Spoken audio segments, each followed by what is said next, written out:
नमस्कार दोस्तों, स्वागत है आप सभी विद्यार्थियों का आरएस बाबा पर। राजस्थान की सबसे प्रतिष्ठित सेवा मानी जाने वाली राजस्थान एडमिनिस्ट्रेटिव सर्विसेज मतलब आरएस इसको कहा जाता है और इसमें सिलेक्शन लेने के लिए विद्यार्थी बहुत मेहनत करता है। आप लोग को पता होगा कि आजकल पेपर्स का ट्रेंड करंट अफेयर के प्रति जो है वो काफी झुकाव रहा है। तो हमारा ये चैनल केवल और केवल आरएस के लिए समर्पित होगा, जो कि आपको आरएस प्रीलिम्स मेंस की टेस्ट सीरीज के साथ में आंसर राइटिंग सेशंस भी जो है वो प्रोवाइड करवाएगा। तो चलिए शुरुआत करते हैं हम लोग आज की बहुत ही बेहतरीन सेशन की।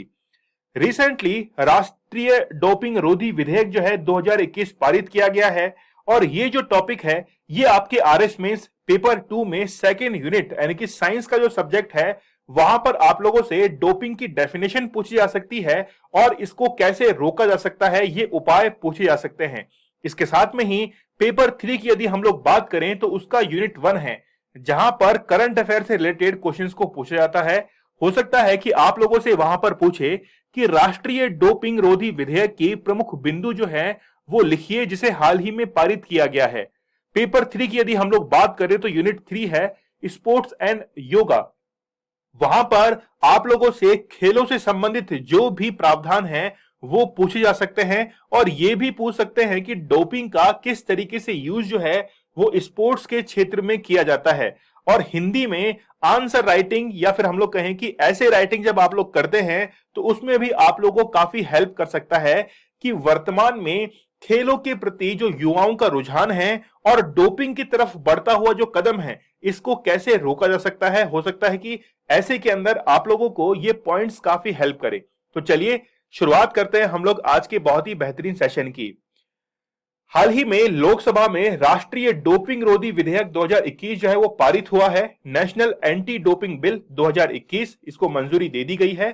इस विधेयक का उद्देश्य है राष्ट्रीय डोपिंग रोधी एजेंसी यानी कि नाडा की हम लोग बात करें, देखिए पूरे विश्व के अंदर विश्व स्तर पर वाडा काम करता है, वर्ल्ड एंटी डोपिंग एजेंसी, जिसका मुख्यालय मॉन्ट्रियल के अंदर है कनाडा में। और राष्ट्रीय स्तर पर भारत में नाडा काम करता है, नेशनल एंटी डोपिंग एजेंसी, जिसका मुख्यालय नई दिल्ली के अंदर है।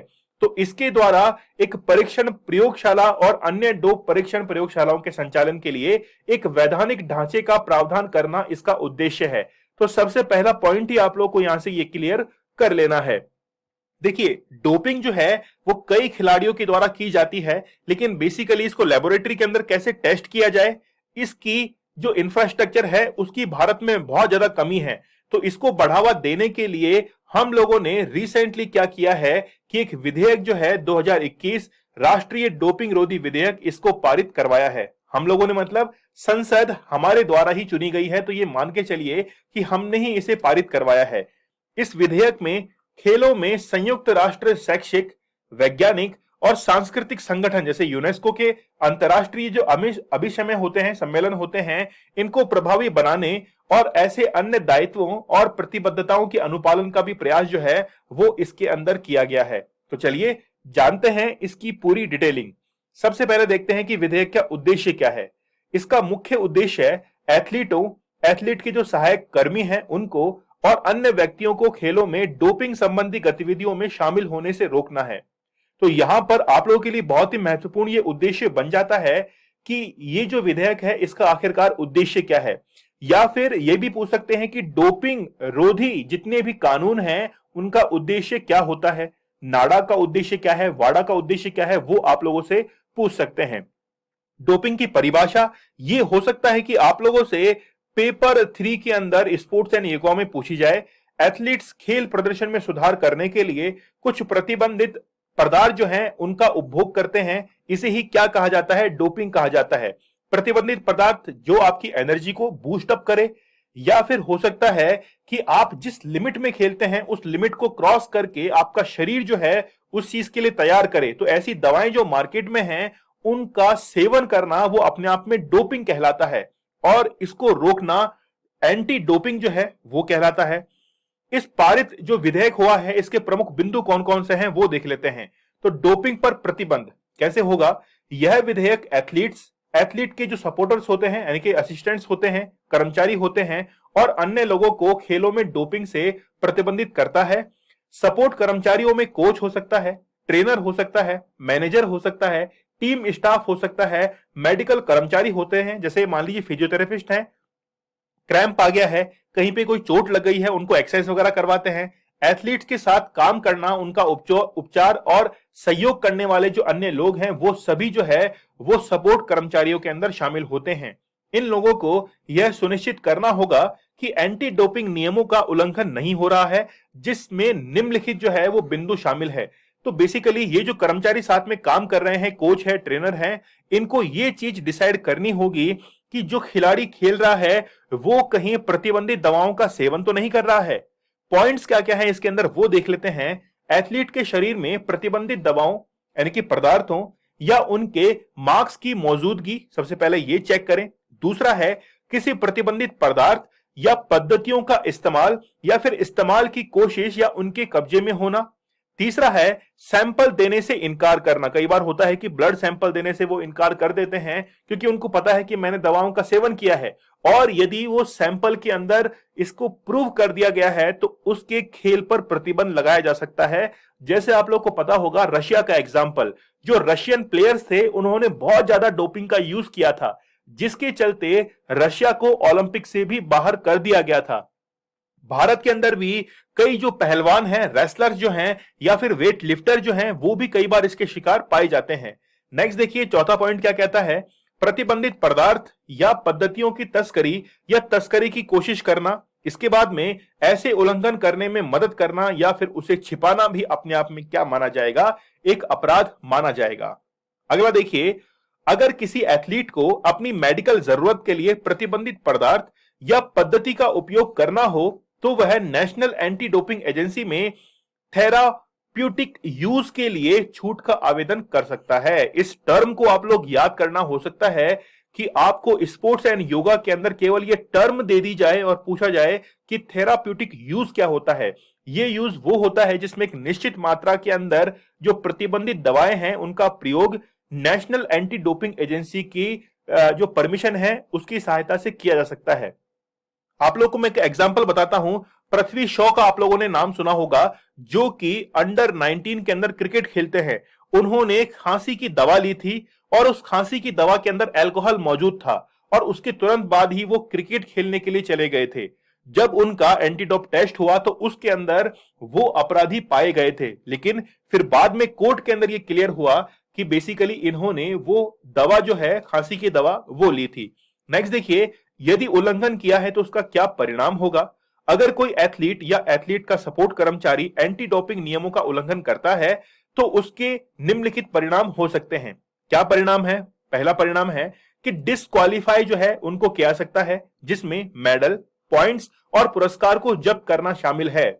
बहुत इंपॉर्टेंट है ये पॉइंट, क्योंकि परिणाम जो है वो आप लोगों से पूछा जाता है और मेंस की आंसर राइटिंग में यदि आप लोग ऐसे पॉइंट्स को यूज करते हैं तो बहुत जबरदस्त इंपैक्ट पड़ता है ऑन एग्जामिनर। नेक्स्ट देखिए, एक निर्दिष्ट अवधि तक किसी प्रतिस्पर्धा या आयोजन में भाग नहीं ले पाना, यानी कि एक पर्टिकुलर टाइम लिमिट तक उसका भाग लेना प्रतिबंधित कर देते हैं। फिर है वित्तीय प्रबंधन, बिल्कुल उसकी जो बैंक अकाउंट वगैरह है उनको सीज कर देते हैं, या अन्य परिणाम जो कि national anti doping agency decide करती है। अब देखिए ये नाडा होती क्या है उसके बारे में हम लोग देख लेते हैं। वर्तमान में राष्ट्रीय anti doping agency anti doping नियमों को लागू करती है। इस एजेंसी को सोसाइटी के तौर पर स्थापित किया गया है। सोसाइटी इन द सेंस कि बेसिकली इसके रूल्स एंड रेगुलेशंस जो हैं वो इसके बोर्ड मेंबर्स के द्वारा बनाए जाते हैं। विधेयक में राष्ट्रीय एंटी डोपिंग एजेंसी को वैधानिक निकाय के तौर पर स्थापित किया गया है। वैधानिक मतलब कि जब वैधानिक निकाय वो होता है जब किसी यानी कि संसद से हम कोई कानून बिल पारित करवाकर उसको कानूनी दर्जा देते हैं तो वो वैधानिक निकाय कहलाता है। केंद्र सरकार के द्वारा नियुक्त महानिदेशक एजेंसी के प्रमुख होंगे। ये आप लोग बहुत अच्छे से ध्यान रखना, महानिदेशक जो होते हैं, ठीक है, वो किसके द्वारा नियुक्त किए जाते हैं? केंद्र सरकार के द्वारा। अभी वर्तमान में कौन है मुझे आप लोग कमेंट सेक्शन में बताइएगा। आई थिंक आप लोग को ये चीजें जो है वो बहुत अच्छे से समझ में आ रही होंगी। आप लोगों को हो सकता है कि यहां पर 50 या फिर 20 वर्ड में मेंस में लिखने के लिए आ जाए कि नेशनल एंटी डोपिंग एजेंसी के बारे में लिखिए। अगला देखिए, एथलीट्स और डोपिंग से संबंधित डेटा क्या क्या है। एजेंसी के पास एथलीट के कुछ व्यक्तिगत डेटा जो है यानी कि पर्सनल डेटा वो जमा करने की शक्ति भी होगी, जैसे उस खिलाड़ी का सेक्स क्या है, यानी कि जेंडर क्या है उसका, उसकी मेडिकल क्या हिस्ट्री रही है, पहले भी क्या उसने कोई प्रतिबंधित दवाओं का सेवन किया है। इसके बाद में एथलीट्स के पते ठिकाने की जानकारी, जैसे आउट ऑफ कंपटीशन टेस्टिंग और सैंपल कलेक्शन के लिए ये कहां पर रहता है, कहां इसका रेजिडेंस है, इससे पहले कहीं हॉस्पिटल के अंदर एडमिट तो नहीं था। नेक्स्ट देखिए, खेलों में राष्ट्रीय एंटी डोपिंग बोर्ड, एक तो एजेंसी की हम लोग बात कर रहे थे, एक बोर्ड जो है वो क्या काम करता है। विधेयक में एंटी डोपिंग रेगुलेशन पर सरकार को सुझाव देने और अंतर्राष्ट्रीय प्रतिबद्धताओं का पालन करने के लिए खेलों में राष्ट्रीय एंटी डोपिंग बोर्ड की स्थापना का प्रावधान भी किया गया है।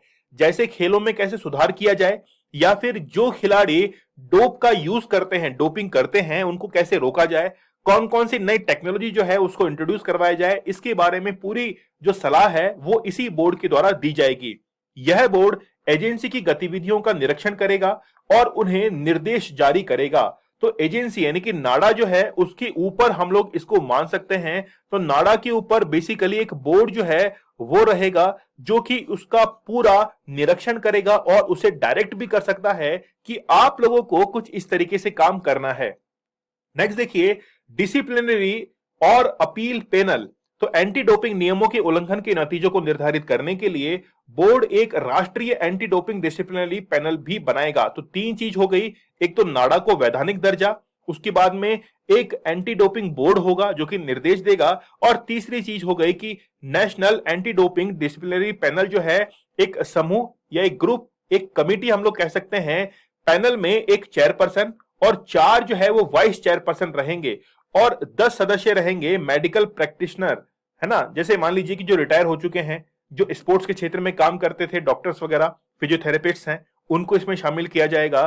तो 1 + 4 + 10 इज इक्वल टू 15 मेंबर जो रहेंगे वो राष्ट्रीय एंटी डोपिंग डिसिप्लिनरी पैनल के अंदर रहेंगे, जो कि पूरा इसकी जांच पड़ताल जो है वो भी करेंगे। ठीक है, चलिए नेक्स्ट देखिए, मौजूदा राष्ट्रीय डोपिंग टेस्टिंग लेबोरेटरी को मुख्य डोप टेस्टिंग लेबोरेटरी जो है वो माना जाएगा। ठीक है, तो ये भी आप लोगों को इंपॉर्टेंट याद रखना है। केंद्र सरकार डोप टेस्टिंग के लिए अन्य राष्ट्रीय लेबोरेटरीज भी जो है वो बना सकती है। तो ये शक्ति जो है वो किसको दे दी गई है, केंद्र सरकार को दे दी गई है कि यदि मान लीजिए कि नेशनल लेवल पर और भी डोपिंग जो है लेबोरेटरीज बनानी है टेस्टिंग के लिए, तो सेंट्रल गवर्नमेंट जो है वो बना सकती है। विधेयक से संबंधित जो महत्वपूर्ण मुद्दे हैं वो आप लोग देखिए। नाडा के महानिदेशक, तो महानिदेशक की योग्यताएं विधेयक में निर्दिष्ट नहीं की गई हैं कि महानिदेशक बेसिकली कौन बनेगा, और इन्हें नियमों के माध्यम से अधिसूचित होने के लिए छोड़ दिया गया है। यानी कि जैसे समय होगा उस समय के अकॉर्डिंग जो है महानिदेशक की नियुक्ति होगी और योग्यताएं निर्धारित की जाएंगी। केंद्र सरकार दुर्व्यवहार या अक्षमता या ऐसे किसी अन्य आधार पर महानिदेशक को पद से हटा सकती है। मान लीजिए कोई बिहेवियर जो है वो ठीक नहीं है, ठीक है, कैपेबिलिटीज नहीं है उसकी, तो उसको अपने पद से हटा सकती है केंद्र सरकार।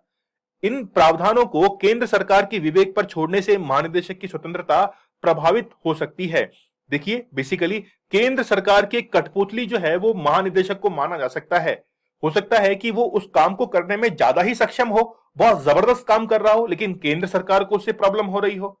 तो कहीं ना कहीं जो महानिदेशक की स्वतंत्रता है वो इससे बाधित हो सकती है, वो फ्रीली जो है वो वर्क नहीं कर पाएगा।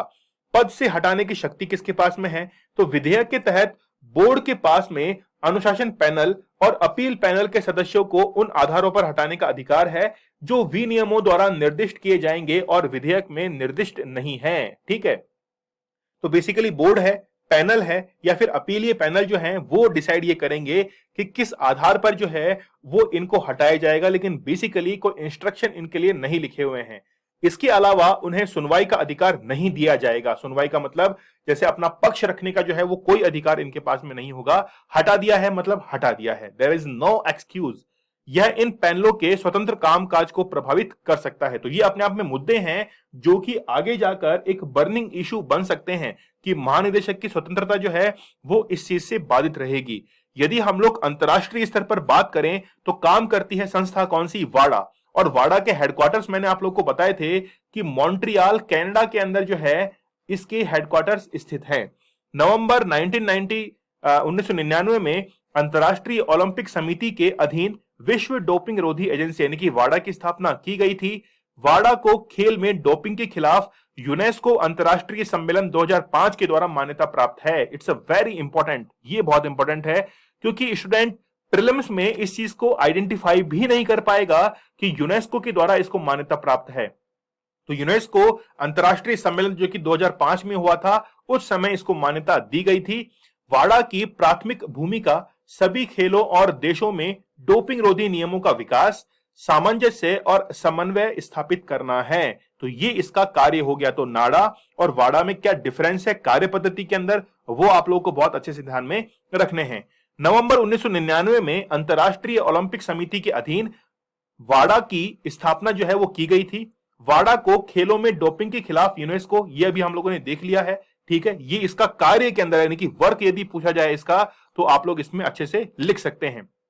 चलिए, तो ये इस पूरे बिल के बारे में हम लोगों ने बात की है, लेकिन जाते जाते आप लोगों से एक क्वेश्चन है कि विच स्टेट हैज स्टार्टेड स्वनिर्भर नारी योजना for the welfare of indigenous weavers. तो स्वदेशी जो बुनकर्स होते हैं उनके कल्याण के लिए स्वनिर्भर नारी योजना किस राज्य सरकार के द्वारा शुरू की गई है? आप लोग मुझे इस क्वेश्चन का आंसर कमेंट सेक्शन में देना मत भूलिएगा। अभी तो आप लोगों के लिए केवल शुरुआत है। आरएस के जितने भी 4 पेपर्स हैं मेंस के, वो सारे हम लोग यहां पर कंप्लीट करेंगे। इसके साथ में ही अगला सेशन आप लोगों के लिए रहेगा जिसमें हम लोग आरएस प्रीलिम्स 2021 का जो पेपर हुआ था उसका सॉल्यूशन लेने वाले हैं और आप लोगों से लाइव मुलाकात होगी उस क्लास में। तो घबराइए मत, वन स्टॉप सॉल्यूशन आप लोगों को मिलेगा कि आरएस के लिए, जिसमें आरएस प्रीलिम्स, आरएस मेंस के टेस्ट सीरीज, आरएस मेंस के चारों पेपर जो हैं वो आपको यूट्यूब पर करवाए जाएंगे। तो तैयार हैं आप लोग? जल्दी चैनल को सब्सक्राइब कर लीजिए और सेशन को लाइक कर दीजिए, शेयर जरूर कीजिएगा आप लोग, ठीक है। चलिए मिलते हैं हम लोग नेक्स्ट सेशन में, तब तक के लिए धन्यवाद, थैंक यू।